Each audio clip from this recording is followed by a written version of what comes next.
Okay, we have to get to our next guest. It's going to be Ellis Nassour. He's an author. He also is a writer of both books, and he's been working on a musical about Patsy Cline forever. Eventually it's going to come to New York.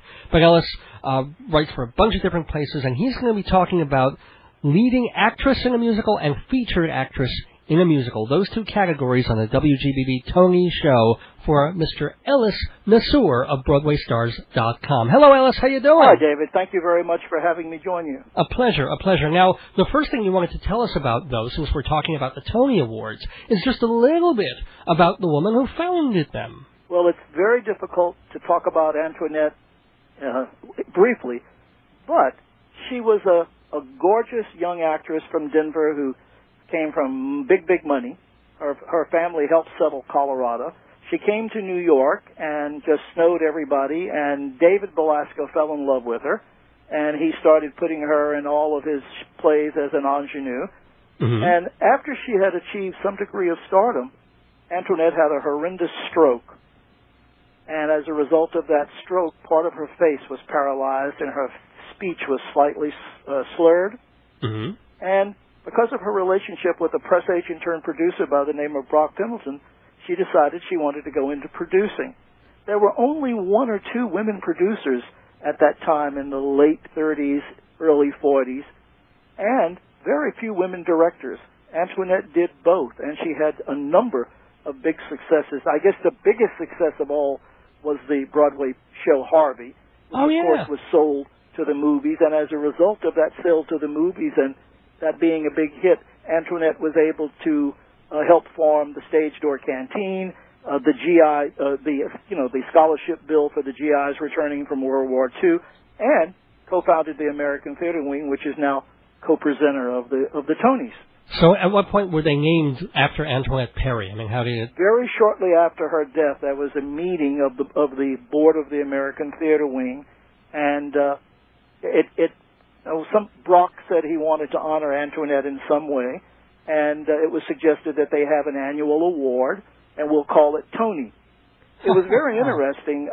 Antoinette always spelled her name Toni until the big hair permanent product hit the market, and it became so popular on radio and television, she decided she had to put a Y instead of an I. So then after that, she always became Tony with a Y. Well, go figure. Well, there's your basic thing of how the Tonys were named and kind of came about. 1947 was the first, yeah. Well, now it's 2007, so all these years later, let's get to some actual categories in this particular Tony Awards. I think she'd be very, very proud of all the categories because I think you might agree, it's been an incredible season with talent on the stage. The shows haven't always been as great as you want.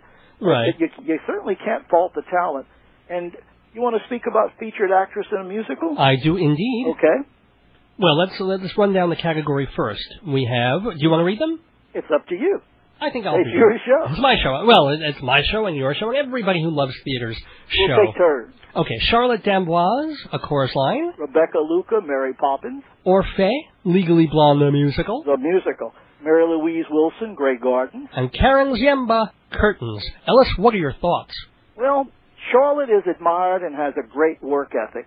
And I don't think there's anybody that wouldn't say that, she really works hard. And what was interesting to me when I recently interviewed her is that she didn't really go out to copy what Donna McKechnie did in the original production, which I think is admirable. However, they're using the same choreography that Michael Bennett, the choreography is being recreated. So she just tried to put a different spin on it. Becca Luker is a Broadway fave. I don't think there's anybody in the theater that doesn't love Rebecca Luker, but let's face it, it's not the greatest part in the world. I'm just a little sad that, I remember when she was an ingenue and suddenly they're giving her mom roles. When did that happen? Well, you know what? When we sat down to interview her, she came straight from the house. She had absolutely no makeup on, not even lipstick, and she is still gorgeous. Oh, good. Oh, I'm so glad to hear it. Speaking of gorgeous, there's Orphée. She has a couple of powerhouse moments in Legally Blonde, but I don't think it's Orphée's year. Karen with the Z is everybody's favorite. I think she's probably one of the most beloved people in show business. Mm-hmm. Still, I think the money's on Mary Louise Wilson. Even basically, You know, she's only in one act of Grey Gardens if you really want to pinpoint it. But I think it's the performance of the season in this category. Right, and the whole act, it's an hour-long act, so yes, it's a featured role. And she's never away for but maybe 5 seconds. Well, she's mostly in bed. She has to be. And do you think she deserves? Well rested in Act 2. Do you think she deserves the award in the category? It's such an unusual performance. I mean, I don't know how great the songs are they sing. I mean, you know, they're not the songs that you go down the avenue humming. But I really think that in that category she deserves to win. Jerry loves my corn. Yeah, I agree as well. Let's get to the leading actress in a musical category. This is a tough category. Yeah, it actually rather is. Let's alternate them again. Laura Bell Bundy in Legally Blonde, the musical. Christine Ebersole, Grey Gardens. Audra McDonald, 110 in the Shade. Deborah Monk, Curtains. And Donna Murphy in Love Music. Donna certainly reveals a totally different side of her multi-talents in Love Music, and it's certainly a fascinating performance. But I think it would be criminal if Christine Ebersole doesn't get it. You got to remember, though, the show's been running since early in the season. Mm-hmm. But recently, they were very smart. They invited all the voters back to see the show again.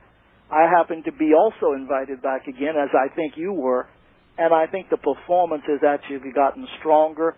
And especially toward the very end of the second act, I think that it would be absolutely criminal if she doesn't get the Tony. It's the performance to beat. However, since that show opened a couple of weeks ago, 110 in the Shade came on the scene. Right. And now you've got Audra McDonald in the mix, and this is a performance also that's mesmerized everybody that's seen it. She's much beloved. She's won a lot of Tonys.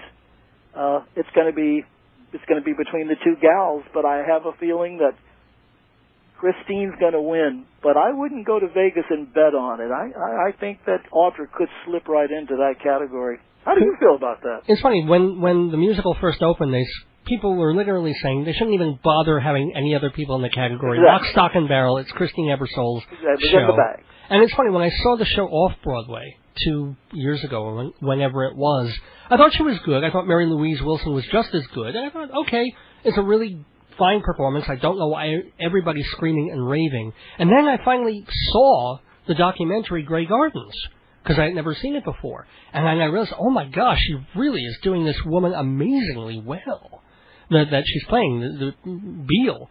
And it gave me an extra respect for her of doing the role and also copying but making it her own of this very specific character. She made it her own. Yeah. And, you know, in this category, you've got another performer that everybody in the theater loves, and that's Deborah Monk. I think that's a featured role. And you know, to me, I think we should honor the fact that they put her name over the title. So they put her in the right category, in my opinion.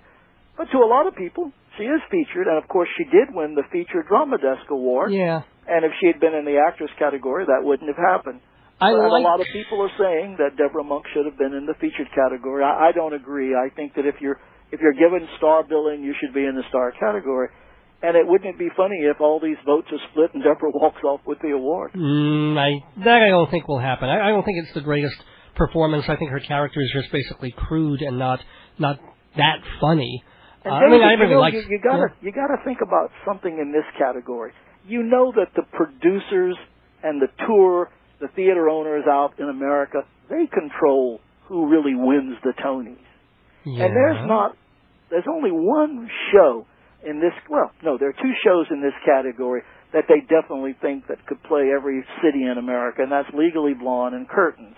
Right. Grey Gardens is not going to be able to play down in Oklahoma and Louisiana and Mississippi and sit down for 2 or 3 months. Right. I don't think 110 in the Shade is ever going to tour.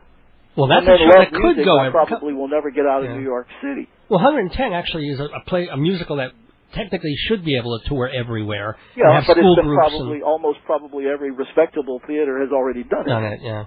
I don't know. I mean, it would be interesting to see if the voters. It's not like the outer critics and the drama desk where you've got people who write about the theater voting. You've got people with commercial interest voting. I know. Although, and I would not be upset, though, if Audra McDonald took it, because she was I don't think anybody would. Yeah. I just think it would be considered an upset. And right now, it's certainly between Christine and Audra. Absolutely. And wouldn't it be nice if there was a tie, like at the drama desk? Of course, it was a tie between Donna and Audra because Christine had won the previous season. Because drama desk allows off Broadway. Now, speaking of Broadway or off, how about your sense of the best show you saw all season long and maybe the best performance? Christine Ebersole would be my choice for the best performance. Mm-hmm. I was very, very impressed when I saw Curtains in California, but by the time I got back to New York, it had kind of worn a little thin on me. But if you're a show business fanatic, there's a lot to love about it. But I think the best musical of the season is In the Heights, and it will be nominated for Tonys next year because they just announced they're moving it to Broadway after they're going to close it. Yep. And in July, they're going to open it on Broadway. Well, they're closing it in July and then opening it, I think, next on season. Broadway later, right? Right. Yes, that's right. So, and they'll probably make some changes. But I tell you, when you walk in that theater on 37th Street and see that set, I think bringing it to Broadway must have always been in the back of their head. Yeah. Yeah, and I'm looking forward to that, too. David, I think The Sweep and the Epic of Coast of Utopia made it my favorite play. But I was also very, very knocked out by Frost Nixon. Yeah. But I think by the performances more than the play. Okay. Well, Ellis Nassour, it's been a pleasure. Make sure everybody to read his columns on BroadwayStars.com, stars with an S, not a Z. He's also a contributor to Playbill, and he is the author of, please give us the title of your book, Ellis. Well, it's called Honky Tonk Angel, The Intimate Story of Patsy Cline, which is now being adapted into a musical for the stage. And maybe in the next 20 years it might get nominated. So, David, go back a long ways. I thank you for thinking of me. Appreciate it. Anytime, Ellis. Have a great one. Bye-bye. Ellis Nassour on the WGBB Tony Award special here on June 4th on AM 1240 WGBB.